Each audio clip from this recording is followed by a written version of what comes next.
Hey folks, welcome to the Cripescast. This is the podcast where we talk to people for and or from the Midwest. We are powered by Everlight Solar, and here is today's episode. Hello everybody, we got a very, very special live taping of the Cripescast coming up for you. This is all about big issues this election cycle. This is, you've heard it many places, and this year, it's actually true.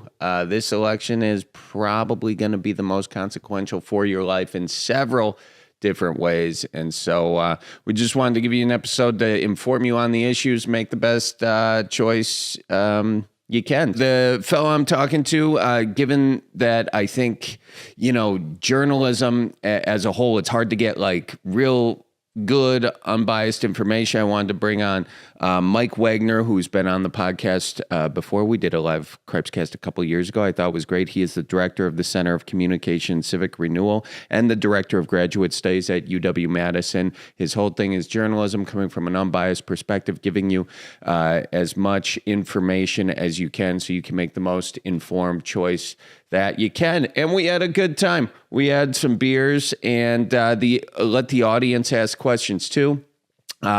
So we got a good mix of things in this podcast for you. I think you're going to enjoy it. Now, before you're like, oh my gosh, we're talking about politics, I'm turning this off. I know politics has that effect on a lot of people, especially right now.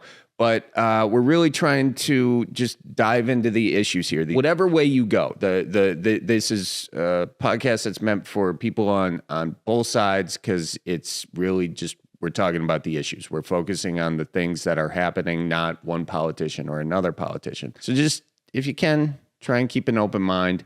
And if you hear something where you're like, that's wrong, let us know. Email us, cripescast@gmail.com, and we'll bring it up on the next podcast this coming week. We're going to do another episode just like this at Bavarium in Milwaukee. You can even come. You can get tickets. And all the proceeds are going to be donated, by the way. And we'll let you make your voice known, and we can discuss that issue. And that's the whole point of this, is that we just all keep an open mind. We have a healthy discussion, because I think what's going wrong in society, generally speaking, or what I've seen with my friends, is that nobody wants to talk about politics anymore. Nobody wants to have genuine conversations. And then what happens is the loudest, most extreme, most obnoxious voices get platforms, and then people are like, I guess that's our option, and that doesn't have to be the way. So we're just trying to bring in more conversation, and get out there and vote. That's really the big thing that matters. Just you making your voice heard. That's how democracy is done well. So get on out there, vote, and tell your polling worker I says hi.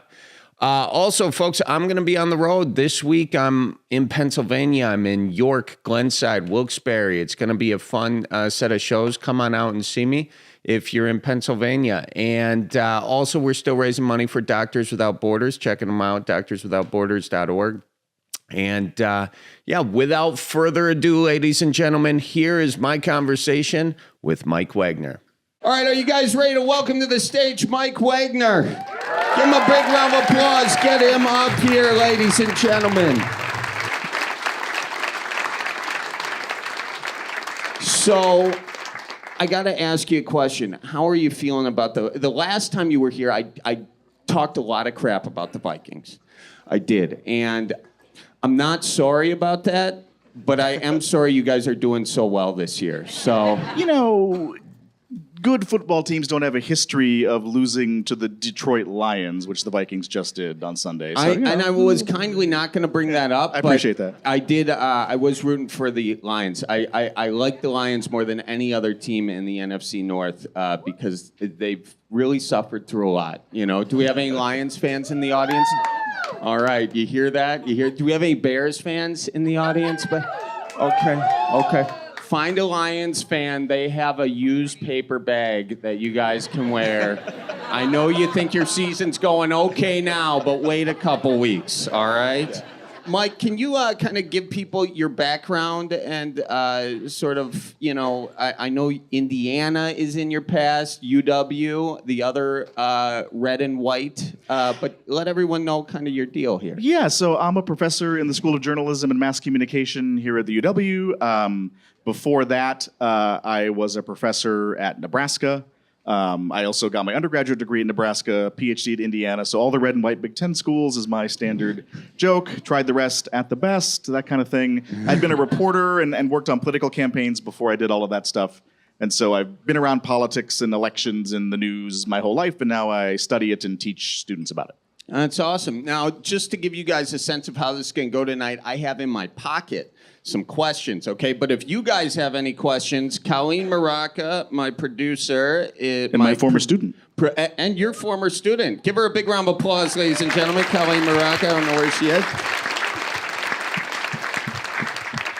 But if you do have a question throughout the course of this, raise your hand, and we'll try to plug those in here, too. And if we don't get any hands raised, I'll just ask you at the end if you have any. So feel free to jump in at any time, but let's hop into this. So first thing, what do you think are the biggest issues people should be paying attention to this election season? It is a really important one. I mean, it's always something you hear, this election's the most important election of your lifetime, and most times that's not true. It's something that we say to try to encourage people to pay attention and show up to vote. But in this particular case, lots of really important things are on the ballot at the federal level and at the state level and even at the local level. And so we have democracy itself in many ways being on the ballot. We have reproductive rights on the ballot.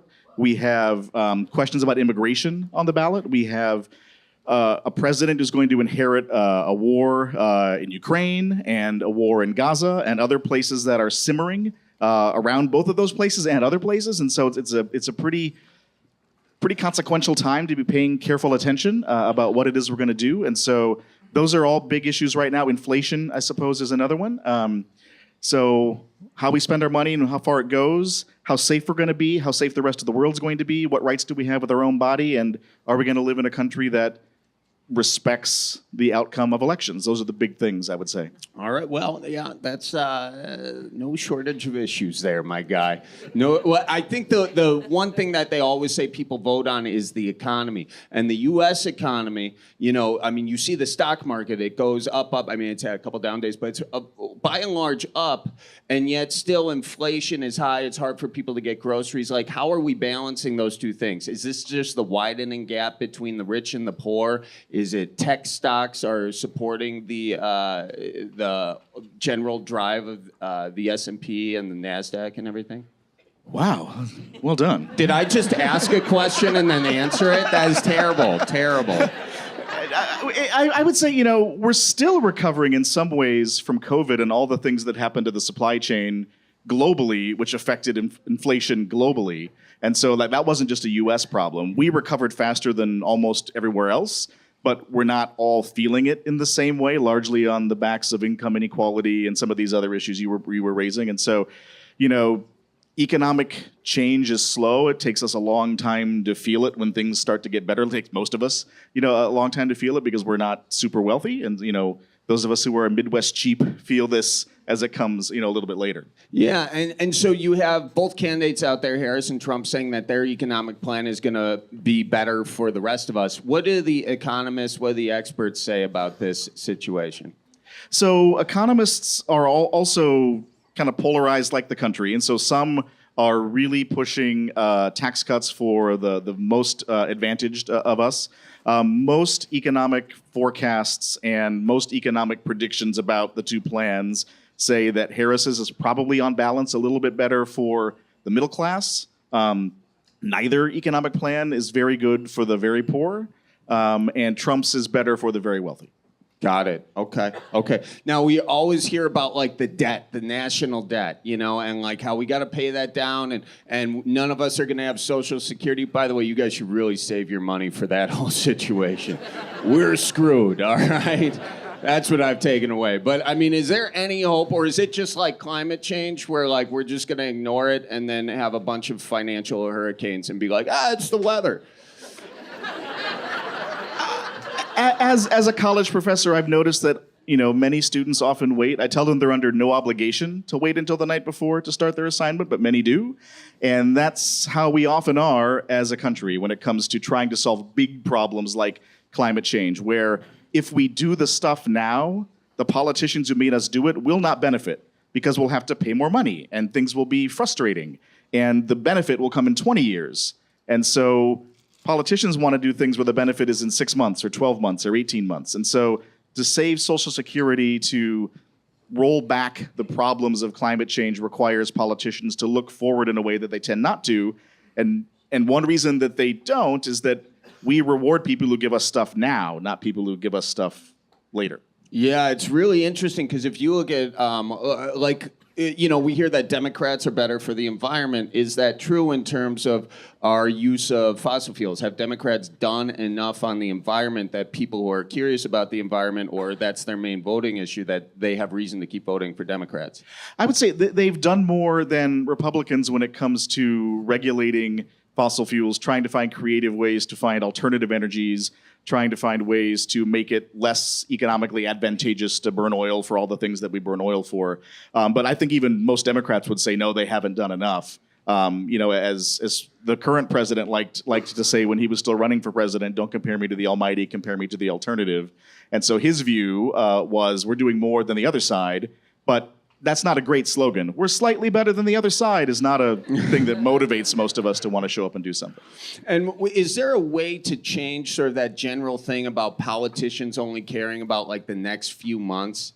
And does this come down largely to like money in politics? I mean, you've got the lobbying that goes on with Congress. Like a lot of times big businesses don't really care if it's a Democrat or Republican running. They know they can go to K Street and bribe the shit out of them, and everything's going to be okay, you know? Yeah, I mean, you look at the top givers of kind of, political action money to both parties, and it's roughly the same groups that are near the top of that list who just give to both sides. And then some are more ideological in their giving. And so money definitely matters. That's one reason this is the case. But, another reason that it is the case is just that change is hard. Most humans don't love change. It's hard to try to persuade folks to take a big risk on things, and sometimes the consequences are huge. You think about times when there were huge changes. So, the beginning and end of the Civil War, where there were lots of huge changes around that, or the passage of the Civil Rights Act and the Voting Rights Act. Like those things came with huge consequences. The red state, blue state map of the United States changed completely over a course of 2 decades after the passing of the Civil Rights Act and Voting Rights Act. So some of these things have catastrophic or outstanding, depending upon your point of view, consequences for both political parties and the people that they represent. Got it. And in terms of the money in politics, let's just look at the money in this election cycle. I think you have a bunch of things going on. Both Democrats and Republicans have spent hundreds of millions of dollars. I think it's over $1 billion that $1.5 billion. $1.5 billion dollars that we've funneled into TV ads. Hey, do you guys like those TV ads? Who does it serve, Charlie Barron says he's funny, but is he really? Is he really? I think he's a hack comedian. Don't go see his show. You guys didn't see that ad because you're all here.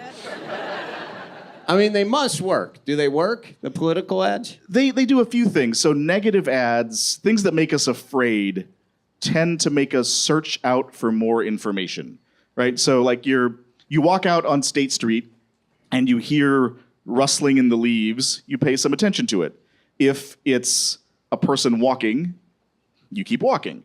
If it's a large snake, you start paying attention to that and start to, maybe I've got to be faster than Charlie so I can get around this snake, right? And so negative ads make us attuned to, negative ads make us attuned to scary things, right? And they make us search for information, and they also can sometimes make you abandon your partisanship when you vote. Like if you know nothing else about a person, knowing which political party they favor, even if they barely favor it, you're picking who they vote for correctly 9.5 times out of 10. But a negative ad is one of those things that can get you to say, oh, maybe I need to learn about something else. Or they just make you hopeless and anxious and so upset that you decide not to participate anyway. So there's 2 ways that they're effective, neither of which are great for democracy, but they're effective. And do you think that the idea, obviously all these ads, the way they got all this money is typically super PACs, right? Are pumping out a lot of these in the campaigns? Super PACs or just very, very wealthy individuals who want to participate privately, basically now, can do so. So there's lots of ways that money in politics can happen kind of outside of our view in ways that we can't observe. as directly as we could in the past when there were sharper and more stringent restrictions on how people could give. Yeah, I don't get, because for a long time it was like you can't, if you're a corporation, you cannot donate more than X amount to a political candidate, or you can't donate, I forget exactly what They had limits was. to how much you could give a candidate, to how much you could give a party, all that sort of thing. But then they said, hey, if we just do this thing called like a super PAC, then you can donate millions and millions of dollars. Tax deductible, by the way. And we won't know that it was you. And you won't know In many cases. But like, does anybody in this audience want that? No. I don't think it's just, here. I feel like if you asked any audience, that nobody would want that. So why is it the case that that's the deal? Well, one reason is politicians are risk averse, right? So we could try to persuade some folks to say, hey, stop trying to raise all of this money and run for office. And they'll say, oh, I would love to do that in an environment where my opponent airs 1,000 negative ads about me and I do nothing. Look at me losing with my principles. I'll go off and write, my hit song, Alone with My Principles, which is a line from that thing you do. Yeah, no, I caught that reference. Yeah. That I wanted to cool. cite my source. I didn't want someone later to be like, you stole that joke. And so, politicians are not incentivized to experiment with not doing what they know works. And so unless both sides have to do it, it's very unlikely to happen. Got it. So is there any way that you think could be a pathway? Like, I'm seeing a lot of hopeless faces out there, Mike. We got to give them something. Where's the hope in all this? Well, one path are the courts. I think the U.S. Supreme Court is not a likely path to change these things. They're all getting bribed too, Not all of them. But in state politics, state Supreme Courts also can weigh in on some of these issues with races, that are more local, and so that might be a path to begin trying to roll back some of this. Also, some of it might just be rewarding politicians who speak out about these things. McCain-Feingold is the name of the campaign finance reform bill that's probably the most famous. And, one of those persons has passed away and the other is no longer in the Senate. No one has picked up that mantle in a really serious way. Yeah, and we're also seeing it just getting more in your face. Like Elon Musk is doing this thing where he's giving away $100 to anyone to sign a petition to get someone. And then he's also giving away $1 million to one random person every single day. He's essentially, in my mind, buying some votes, but he found a little loophole, and so now it's like, yeah, no, that's legal-ish, And but what is your take on the Elon Musk thing? Because that feels like pretty in your face. Yeah, I would say that's one of the things that's in a long list of things that are legal and horrible. Okay. All right. Well, there you have it, folks. Legal and horrible. Yeah, give a big round of applause for legal and horrible. That's good. Let's talk about immigration. That's obviously one of the big issues that is on everybody's mind. And I think Democrats and Republicans will agree immigration is an issue that has to be addressed. Is Kamala Harris as bad at immigration as Republicans paint her to be? No, I don't think so. I think, we have roughly, we think, 11 million people here who ought not be here legally. But about 8 million of them, by the best estimates, are working jobs that American citizens largely don't want to work. And so if we took out 4 to 8% of our workforce immediately, that would have catastrophic effects on our economy. And so there are practical reasons to kind of keep things as they are in some way or another. But it's also the case that, lots of folks are breaking the law and coming to the country in ways that they ought not come to the country and are coming in ways that are illegal. And the Biden administration has not been as aggressive about policing that as the Trump administration was. Do you see that as sort of Harris will say, well, we got a bill together going through Congress, but did they act on that as, quickly as they should have, or why did they wait so long to get that bill going? Harris is telling the truth about this on the campaign trail, which is that many Republican lawmakers were inclined to support this immigration bill that was somewhat bipartisan, and former President Trump asked Republicans not to support it because it's really the main issue that he talks about on the campaign trail. That's a political issue, and so that's how he started. running in 2016. That's what he ran on in 2020, and that's what he's running on in 2024. And so he wanted that issue and didn't want the bill to pass, and enough of his Republican colleagues went along with that. And how much of what they're saying is true with the border crossings during Trump's time versus the border crossings? It's more now, yeah. The best estimates I've seen showed about a drop of about 1 million undocumented immigrants at near the end of the Trump administration, so over the course of his term, as compared to the Biden administration, where that number went back up to a little over 11 million. So you have hard facts there that Trump could say, I'm better with immigration enforcement, but then why? Well, he could at least say there were fewer people here illegally. He could say that. He can say that, but why not just say that instead of going to they're eating the cats, they're eating the dogs, they're eating the geese. He was out there saying, what happened to the geese? There's just a bunch of hunters hiding their shotguns. I don't know. Well, it was the Haitians, I'll tell you that much. Sure as shit wasn't me. Joe, they're on to us. Get the decoys out of the water. Look, I think the truth about Donald Trump is that one of his greatest skills is directing our attention toward what he wants it to be on, and not what other people, or especially his opponents, would like it to be on. And so when he does something that's starting to get negative attention and it looks like it might stick, they're eating the cats is the kind of thing that we start to hear. And we all gobble it up. We share the memes, news reporters cover it, and all of a sudden we're not talking about the thing that we were talking about before. He's very good at changing the subject. And I view it as a way of just trying to change the subject so that he doesn't have to deal with the thing that's been harder for him. Got it. But then you have sort of a doubling down. Who came up with the dog cat situation? Where did that come from? Who started it? To the best we can tell, there were some neighborhood conversations where people might have shared this idea. Next door app? It might have been, yeah, something like that. Yeah, okay. yeah. Okay. Because everything on there is true as shit. Absolutely. 100%. Take it to the bank, yeah. Yeah. And so once something like that gets a little bit of a life on social media, then political leaders who know it's probably not true and journalists who know that it's probably not true have a license to say, many people are talking about, and then insert weird thing here, right? In this case, many people are saying that immigrants in Shelbyville, Ohio were eating cats, or Springfield, Ohio, are eating cats. And so, no, many people are not saying that. One person said it, and many people shared it, which is a different thing.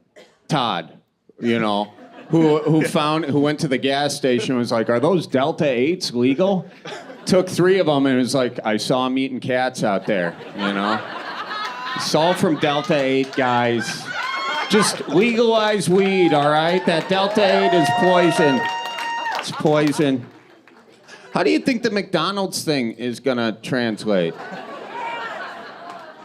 I think like most things in American politics, people that don't like Trump will say, boy, I bet he didn't want to get asked about the minimum wage, and I bet he wouldn't be able to, make the change and things like that. And people like Trump say, look at that, a man of the people, taking some time out. People see what they want to see in those sorts of things. Yeah, it is kind of one of those deals. A big thing everybody's talking about this election is that the bros are going to decide it. It's a bro election. Have you guys heard that? No? Okay. Well, it's what they're saying. Many people are saying the bros are going to decide this election. Who makes better decisions than young white men? Honestly.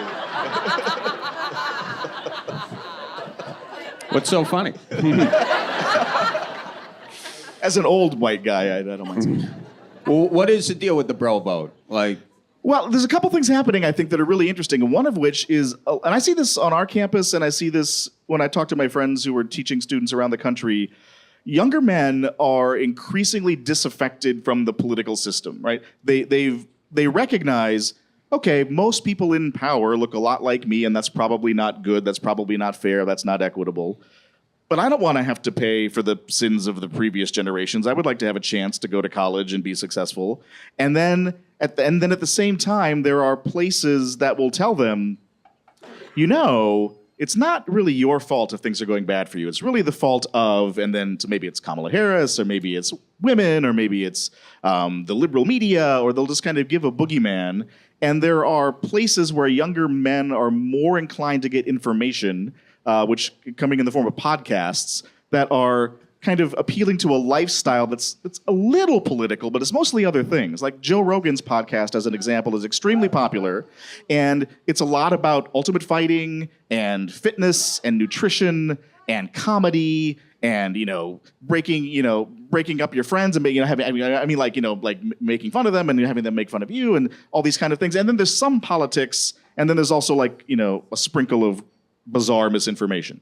And so the sprinkle of bizarre misinformation gets in there along with all of the other things that aren't really about politics. And so where people get their information makes a difference, and their increasing disaffection with the political system makes a difference. Younger men are among the least likely groups to think that what our leaders do will make their lives better in any appreciable way.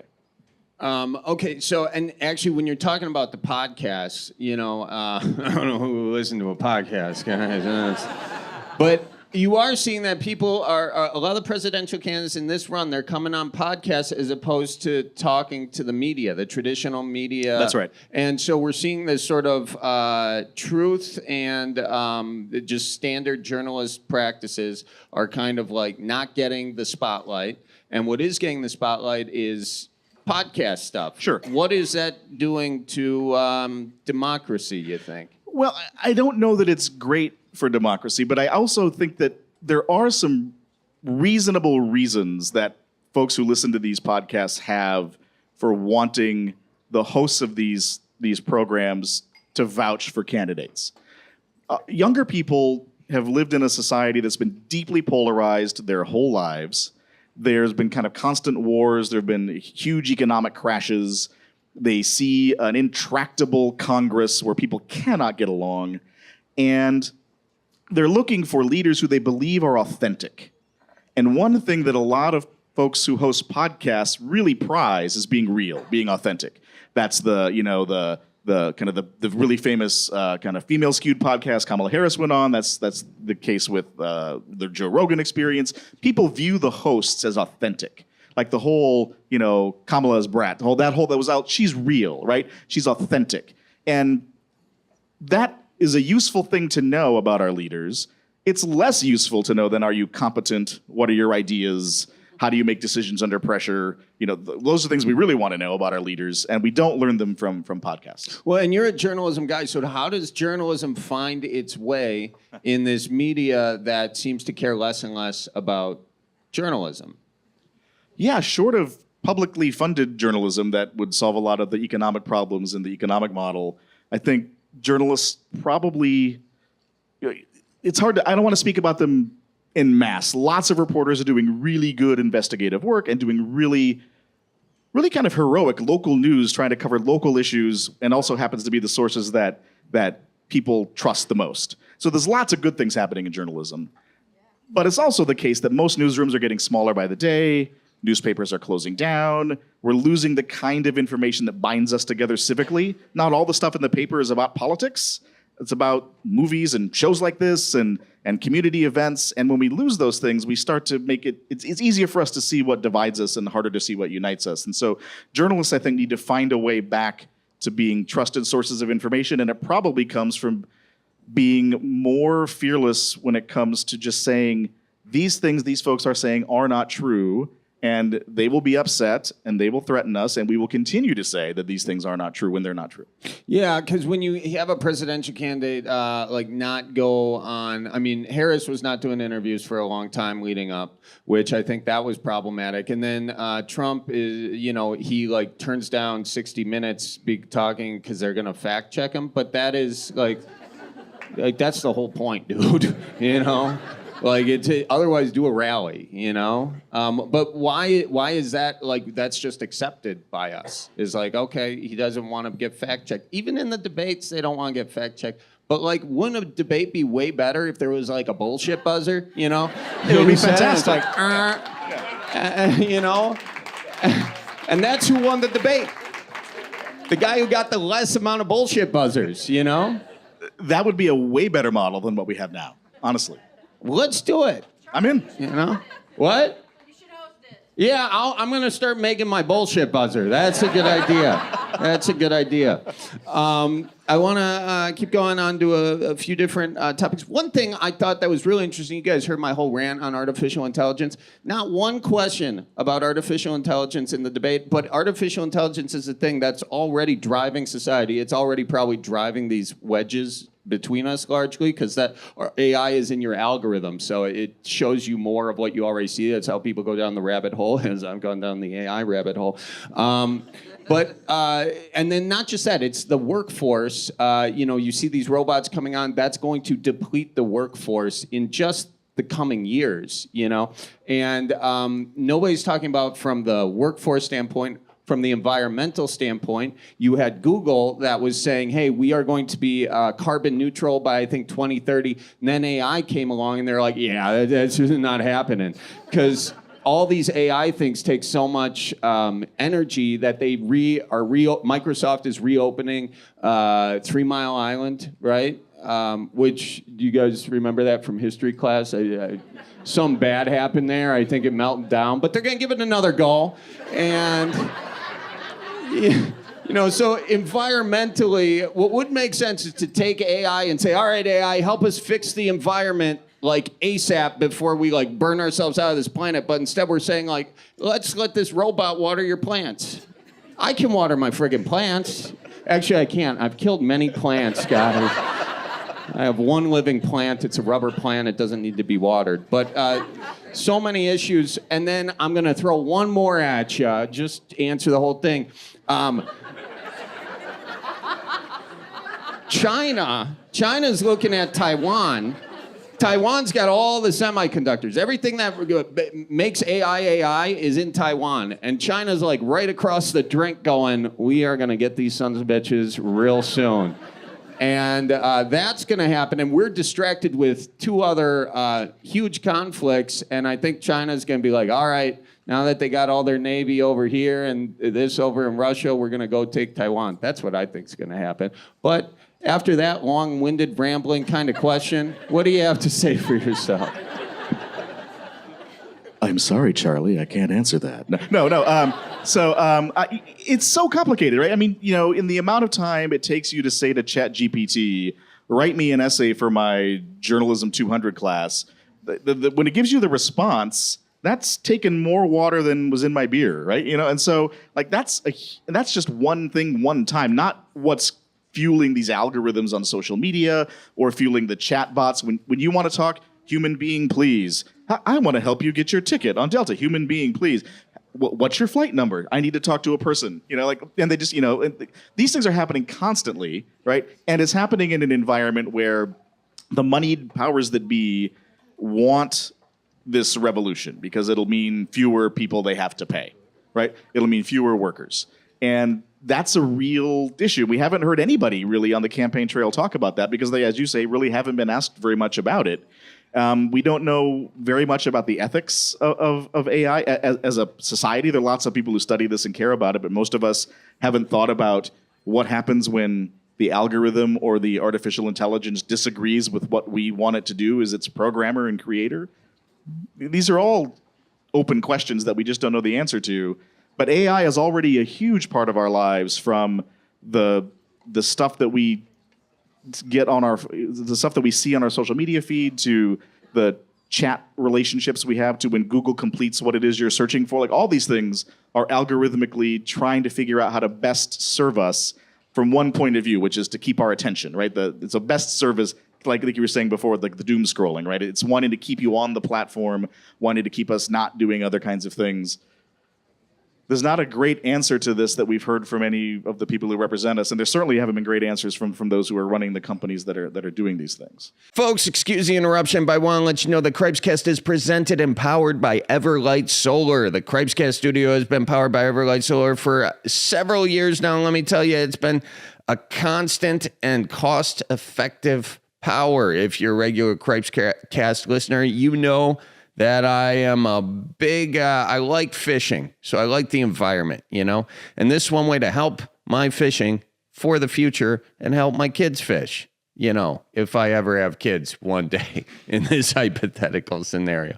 So anyways, it's also good for my bank account. So I can buy my kids fishing poles in said hypotheticals. Anyway, you get what I'm saying. Go to everlightsolar.com for a free consultation, and you can see how solar panels can work for you. Also, if you're looking to upgrade your power tool selection this fall, look no further than the Fleet Farm. They've got a huge selection of hand tools, combos, drills, everything you can think of that goes in a tool bag from top brands like DeWalt, Craftsman, and Milwaukee. Oh, they got it. Plus, when you need a nice place to store those tools, they've got plenty of options for garage storage, or you can pick up a toolbox or bag to bring them on the go. Whether you're a beginner in the DIY world or a seasoned hardware vet, Fleet Farm has all the power tools and accessories you need to get the job done. Check them out at the Fleet Farm. And folks, it is still October, which means we got deals for you on Cripescast.com. Click on the merch section. We got a sale on all of the Tell Your Folks I Says Hi merch. So that's our part of our October sale. I can talk. All our Tell Your Folks I Says Hi merch is, real good deal. We got shirts, koozies, the whole shebang. Check it out, ladies and gentlemen. Cripescast.com or mantalkminute.com will get you there too. And also, we got our Patreon. Check it out, patreon.com/Charlie Barons for behind the scenes, first look at tickets, giveaways, and a whole lot more. All right, let's get back to my conversation with Mike Wagner. And the thing about technology, it increases exponentially. So you guys might be on ChatGPT and you're like, write me this thing, and it kind of sucks, or it's like not quite there. But like in 6 months, the way technology rises, it's just going to be exponentially better, which isn't just like a little bit better, it's like way better. So in a very, very short period of time, we're going to turn around and it's all going to be there. I think that's very hard because the people who are supposed to be regulating it, it's Congress, and they're you just listen to those talks they had about social media. If you go back and you look at any of those congressional talks they had, it's like, oh man, we are so far from Kansas right now. Like, these guys are not even close to understanding what's going on. They don't get what's happening, and they don't understand how good AI is at learning. And so, like, there's this really cool story that came out in the last week or so at the Washington Post, where if you were looking at it online, you could interact with it, and it would play you a clip from Donald Trump that was real and a clip that was AI. And it asked you, could you pick which one? And there are some things AI doesn't do well. AI doesn't stutter, right? So when people stutter in conversation, AI doesn't do that yet. But it's going to learn to do that to sound more natural. And so the things that we can do now to say, oh, that's an AI clip, not a real one, we're not going to be able to do in a year or 2 years.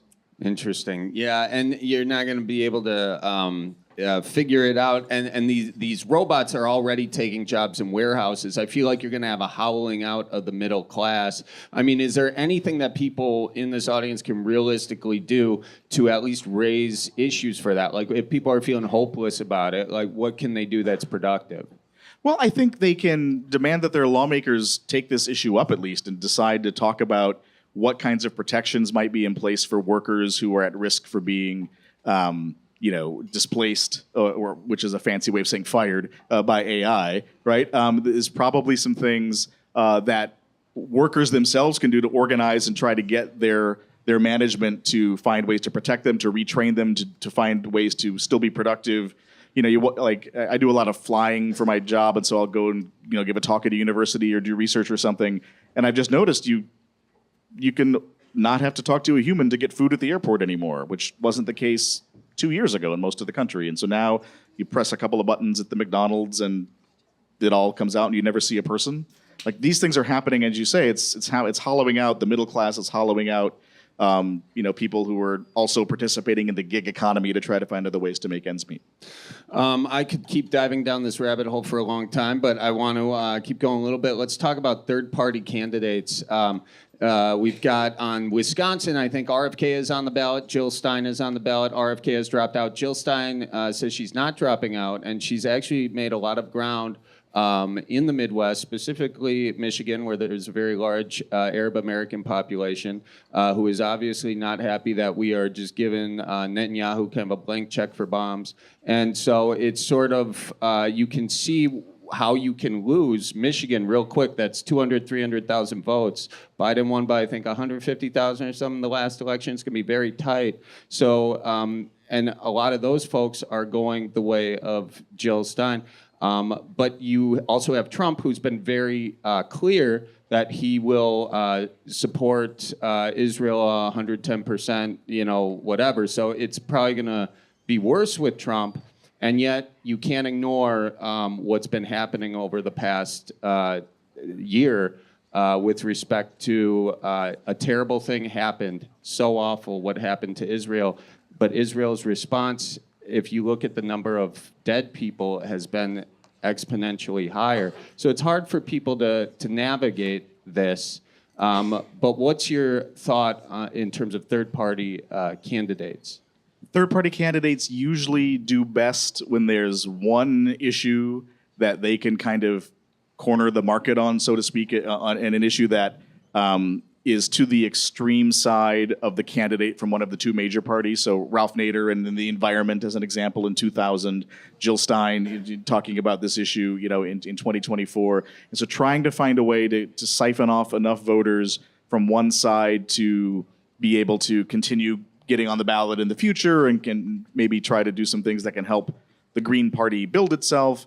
But yeah, it has the functional, pragmatic outcome of hurting the Harris campaign without question. Whereas like the RFK one is,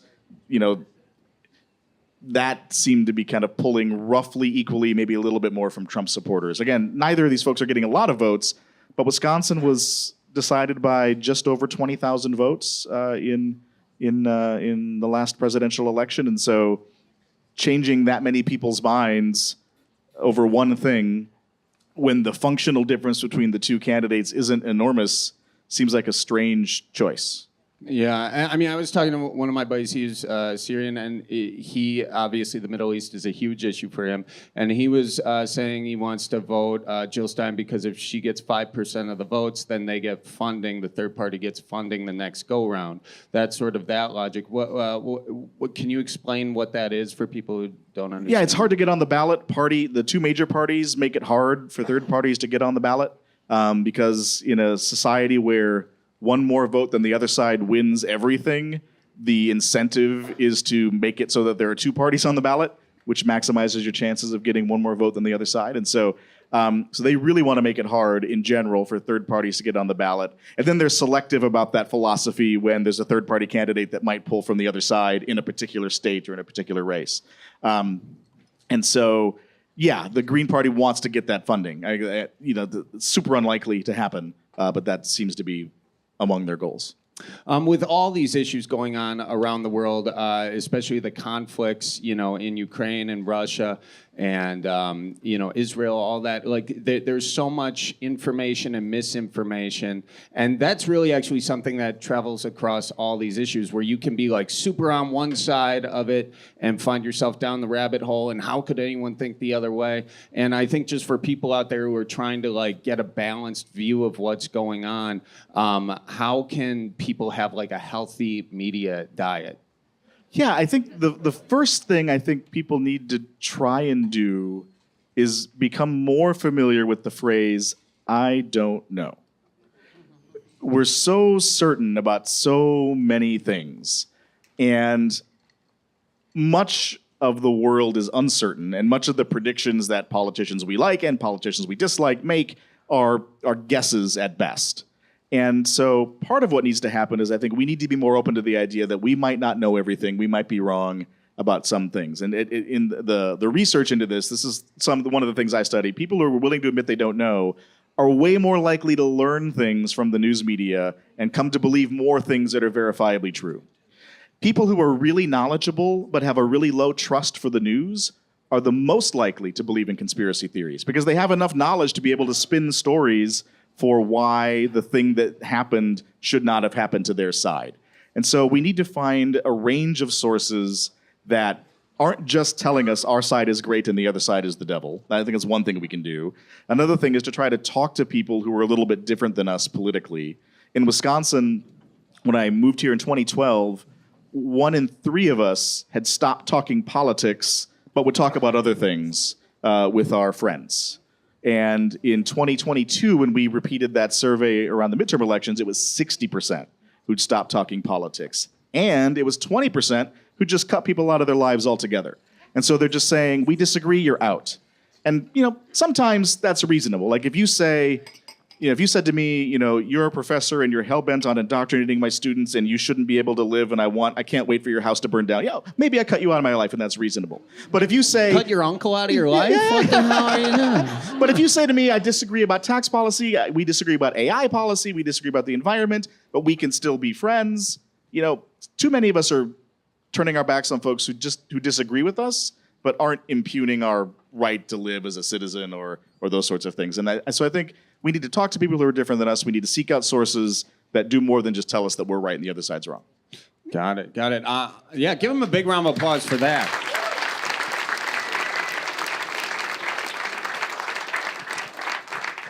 At this point, I know I said I'd wait if any of you guys had questions. I didn't see anyone have questions. Does anyone have questions that they want to throw out there real quick? It's nice and dark. No one will see. Yeah, sir. Go ahead. Hang on. And then Colleen's got a microphone around there somewhere. She can come to you, too. I can What's do your it. name? Where are you from? I'm Terry. I'm from Cottage Grove.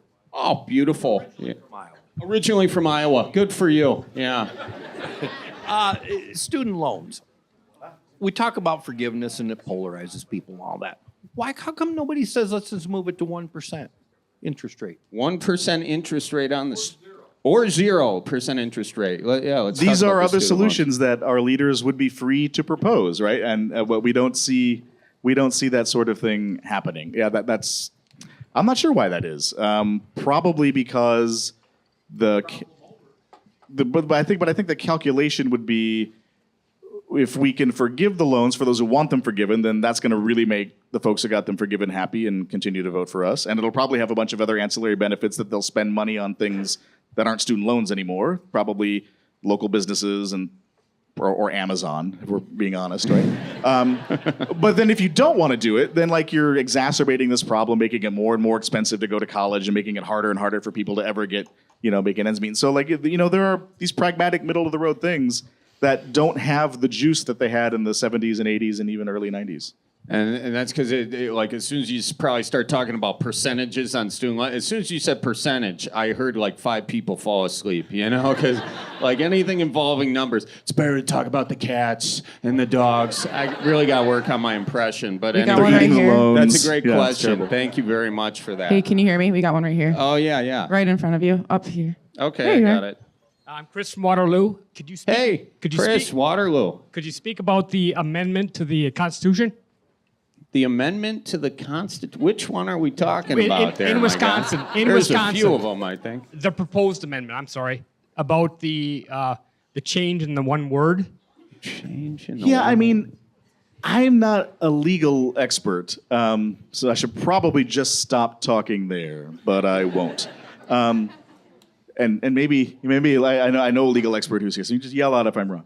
So I think this doesn't functionally change too much in a practical way, but it seems targeted at a group of people. Can we actually back up just yeah. a little bit? Oh, so there's I'm stupid. I don't know what yeah. we're talking about right now. So and I'm hosting the damn presently, thing, so. presently, Wisconsin's constitution limits who can vote.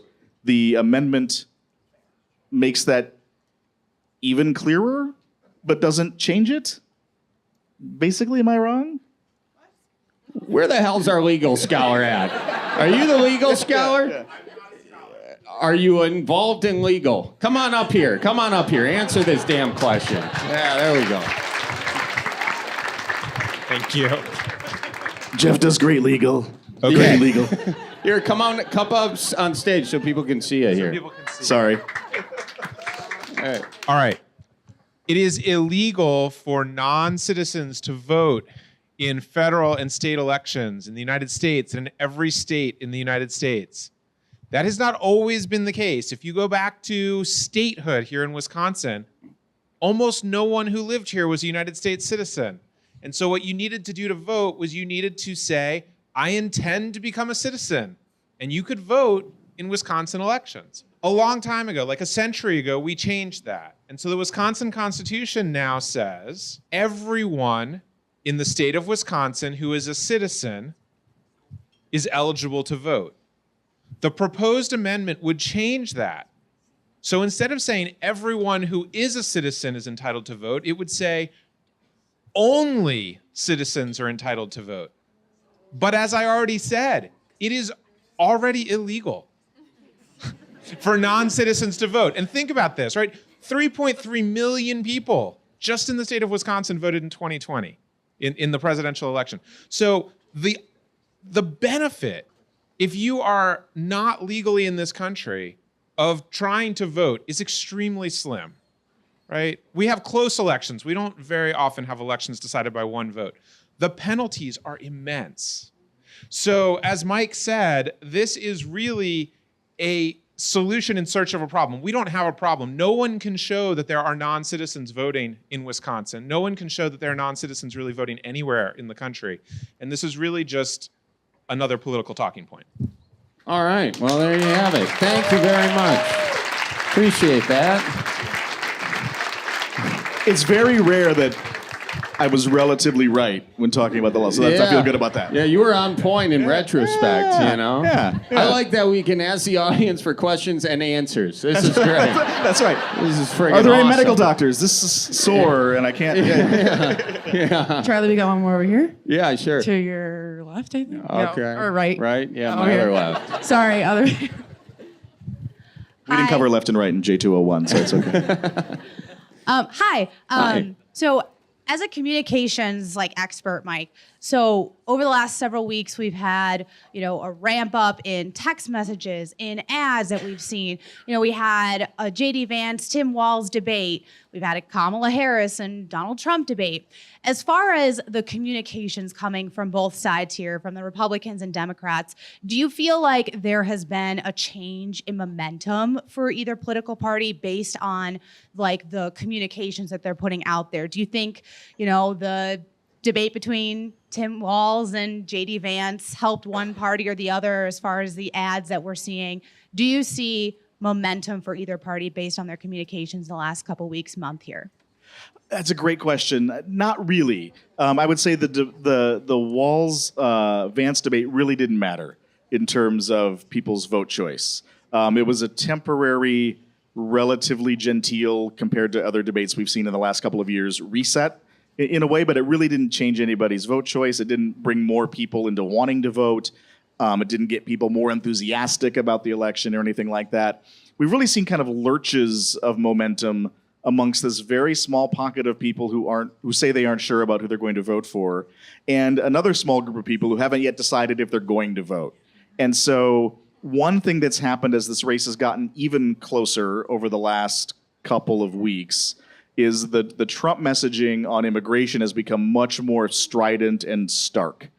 And that has helped with some voters on the one hand. And then the Harris messaging about Trump's mental facility has also become sharper and stark, and that's kind of helped on the other hand. And so a lot of it continues to wash itself out, and there hasn't been a dominant narrative of the election. Whereas, in 2008, it was the economy is cratered and we're going to punish somebody for that.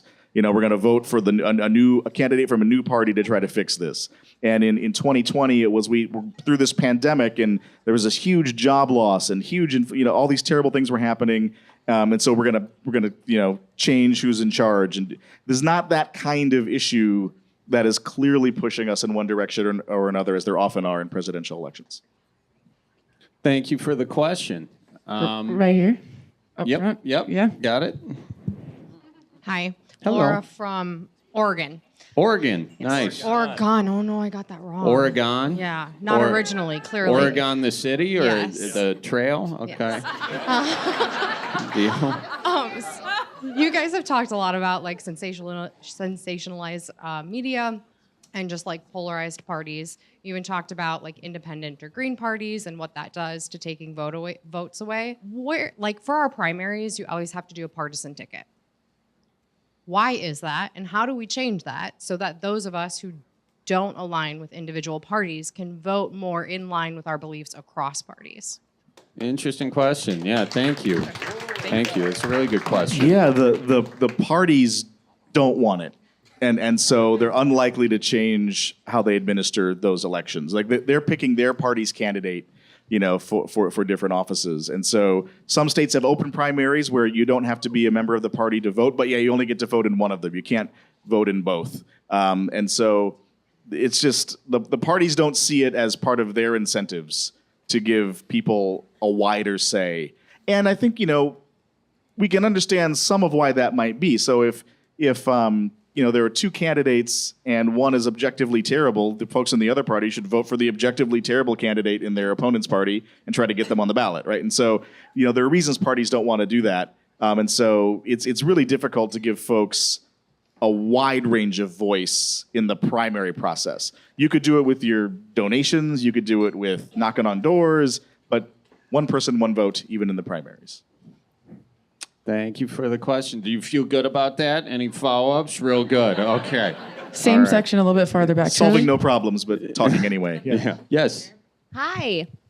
Mike, what do you make of Republicans being able to make more inroads with the working class vote, particularly with their previous stance on how, say, strikes go?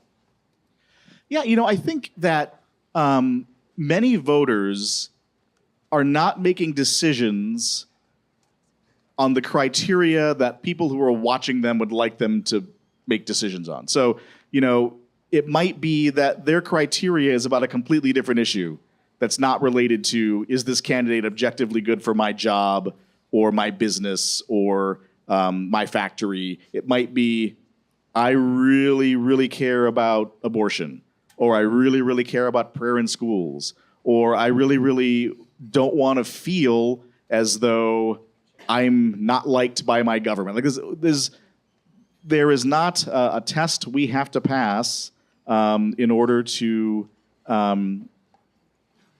demonstrate that we're casting our vote in a way that's related to public policy outcomes. We get to vote on anything that we want. And not everybody looks at, would this person be better for my bottom line? Would it be better for my community's bottom line? Would it be better for the country's economic, future or not?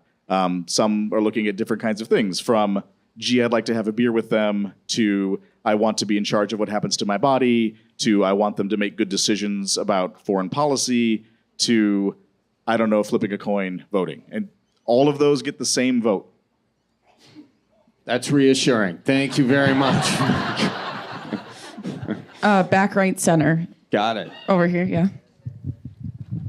Hi, Charlie. Hello. Big fan. Thank you. What's your name? Tara. I just have two questions. First, what do you think about the new Glazer tins at Quick Trip? Oh my gosh. I'm so glad you asked that. Them Glazers, I tell you what, they're never a bad idea. Never. Until they are, because you ate the whole damn box. But I'm a fan. I'm a fan of those Okay, new good. tins. All right, they just dropped 50 ways to use a Glazer tin aside from putting donuts in it, so it's good. Okay, more than 50. I'm a mom of three. I'm a mom of three daughters, and one of them is 17, not turning 18 until next December, but she has lots of friends that are turning 18 or have turned 18 and are going to be able to vote, right? So wondering whether or not there are really places that they can go to get true information on both parties so that they can vote without having their parents in their ears or listening to ads, or whether or not there's anything that's really like going to break things down for them to vote educationally. Yeah, that goes back to that's a great question. It goes back to the media diet, I guess, in a lot of ways. I think, even outside of the news media, the League of Women Voters often provide really great information about the nuts and bolts of voting, but also, provide us ways of learning about issues. I would say just usually local newspapers often provide voter guides and give people a sense of where candidates stand on various issues. But it wouldn't be very hard, to even just, in this case, Google is your friend, right? So which candidate supports legal abortion federally, which candidate supports tax cuts for the wealthy, which candidate supports tax cuts for the middle. These are all things that you could find relatively accurate answers to relatively easily online. But I would say League of Women Voters is a great resource to learn about issues. For folks who are still in high school, I would also just ask their teachers where they think they should learn. A social studies teacher is waiting for a student to come to their desk and say, how do I learn about politics? But local newspapers are a great route because most of the votes they're going to cast are for people they probably haven't heard of. And it's the local newspaper or the local television station that's covering those county level candidates, those city level candidates, the school board candidates who are deciding what happens in the schools they're in. These are places that I would tell them to look in their local papers, and I would ask them to Google about the issues they care about the most and see where their candidates stand and make their decisions accordingly. So in other words, Google it, he'll figure it out. We do have about time for 2 more questions. So, Colleen, you Back got up front right here, right to your right. Okay, cool. Yeah, cool. There we go. So going back to the advertisements, there's like a lot of negative stuff that we hear about. Do you think there's any like positive reinforcement stuff that we should be known about, like from both parties, either or? Or is there any positive news about it? Yeah, we see positive ads usually under 2 circumstances. One is the race is not competitive. And so instead of trashing my opponent, I'll just talk about things that I do. Here's the things about my record that I think are good. Here's me walking through a wheat field at sunset with my family, those sorts of things. Right? And so we'll see those kind of positive ads that make us feel good when the race is not close. And we'll see them in the last couple of days before the election. Because one thing that positive information does is it reminds us of the team that we like. And so they're trying to make you remember, oh yeah, I like the Republicans, or I like the Democrats. I'm on this side for a reason. And it's not only because I hate the other side. There are other, and so so we see them in those regards, but we tend not to see them in really competitive races. Then it's the candidates' calculus is really about trying to tear the other side down as compared to talk about what they're going to do. And I would say this election's been notable for the almost absence of clear policy proposals that regularly get discussed on the campaign trail.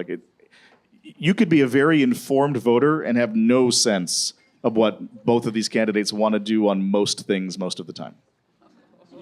Yeah, that's really annoying, by the way. Yeah, for sure. I think that goes back to journalism not having the power it once had, and then to your point, positivity and just being a good person. That seems to kind of go away in a lot of these situations with certain candidates or whatever. Is this drive toward the negative? Is there anything that people can do to say we like this more? I mean, if there's a nice commercial, or don't change the channel, they're talking good, or is there anything people can do, seek out that good stuff to hopefully amplify it?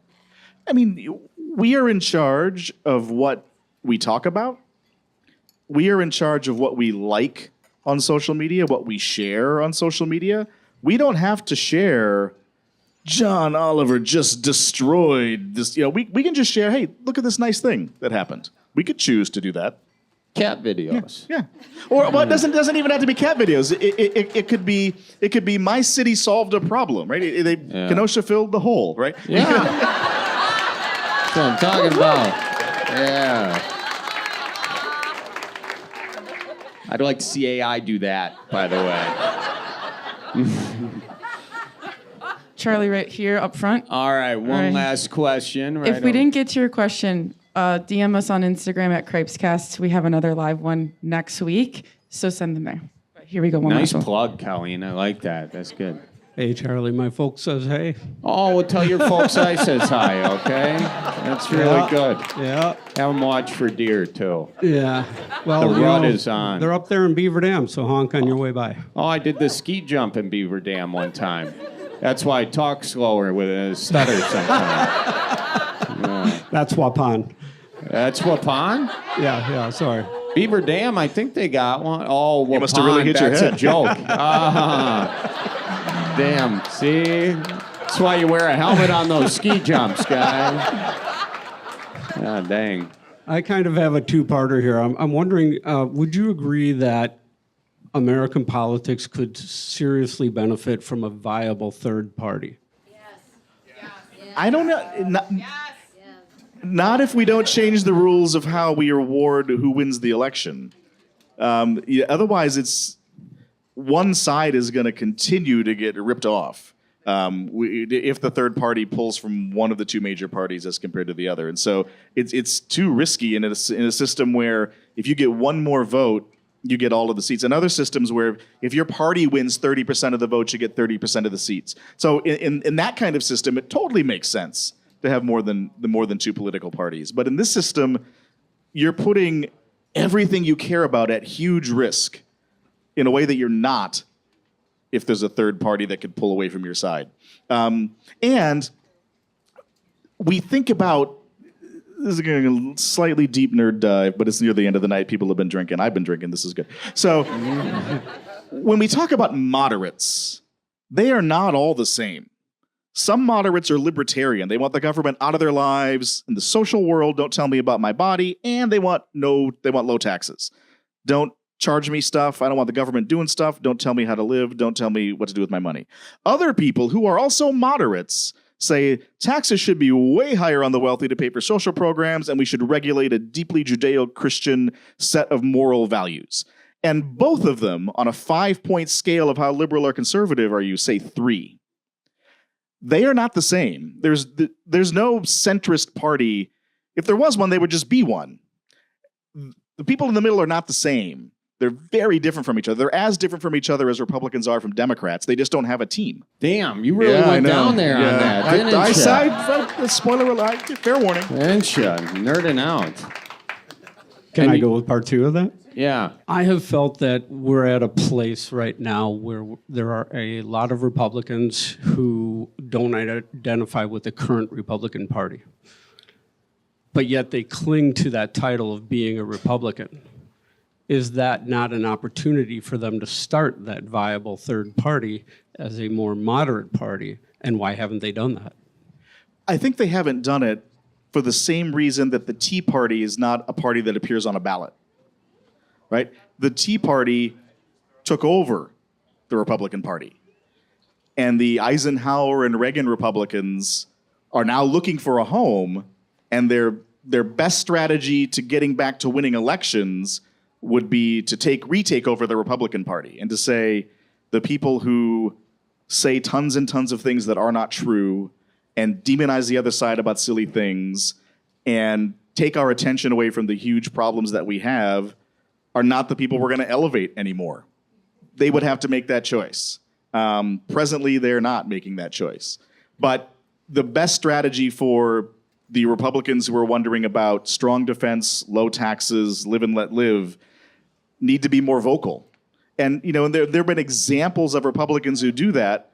Almost all of them have one word in common before the word Republican, and that's former, right? Former Congresswoman Liz Cheney, former, Congressman whoever, former senator. It's people who leave the party who suddenly get courage. And that's true on the Democratic Party side, too. Nothing makes you braver than not having to run for re-election. Just to piggyback on that, I think we were kind of close to a situation this year where there could have been like a really big third party. Like if Nikki Haley ended up getting the Republican nomination, Trump is a guy who could have self-funded, or he's got a bunch of rich friends, and he's got like that he wants it. So could you have seen, like, if Nikki Haley got the Republican nomination, that Trump would have like gone full bore into an independent party? Because you almost need like someone with that big of a following and that much money and name recognition in order to do it. Is that like a crazy scenario where it would happen? I mean, you look at, Ralph Nader was really successful, very well known. Ross Perot, the most successful, 20% of the vote roughly, in 1992. Self-funded billionaire. Robert F. Kennedy Jr., made a little bit of noise, but super wealthy, right? And so, I'm not sure the wealthy iconoclast is our best model for a third party. Oh, not best model, just how that could happen. Yeah. Yeah. I think, I don't know. I think it's very hard to predict what Trump would have done in that situation with any accuracy. I think that if Haley had won the nomination, Trump probably would have just tried to double down on Truth Social and his social. I don't know that he would have tried to run. His ground game, his organizational structure is not strong. And one thing that parties do is they make it easy to get your candidates' names on the ballot. They organize knocking on doors. They organize sending out, mailers to remind people to vote. And that's not his strength. His strength is capturing attention and turning that attention into a commodity. But that commodity is not the same thing as signing a petition to get you on the ballot, which is what you got to do in a third party. Got it. Well, guys, give Mike a big round of applause for coming out here tonight. Give yourselves a big round of applause. Thank you for hanging out, listening to this. Thank you so much. Everybody keep her moving, watch for deer, and as always, go Packers. And that's my campaign slogan. All right, good night, guys. Thank you. All right, folks, thank you for listening. We really appreciate you. Shout out to Mike Wagner. You can follow him at ProWag on X. And if you are in Wisconsin, head to myvote.wi.gov for all the information you need about voting. That's checking if you're registered to vote, finding out how to register if you aren't already, where to vote, what's on your ballot, the whole deal. And once again, we're recording another Cripescast live next week. So if you have any other questions about the election, you can send them to cripescast@gmail.com, or you can come see us live at Vivarium. And you can ask your question live. It'll be a fun time. We'll see you guys there, and watch out for deer. So roll out the barrel and get the band brewing. Life's got you down, just keep her moving.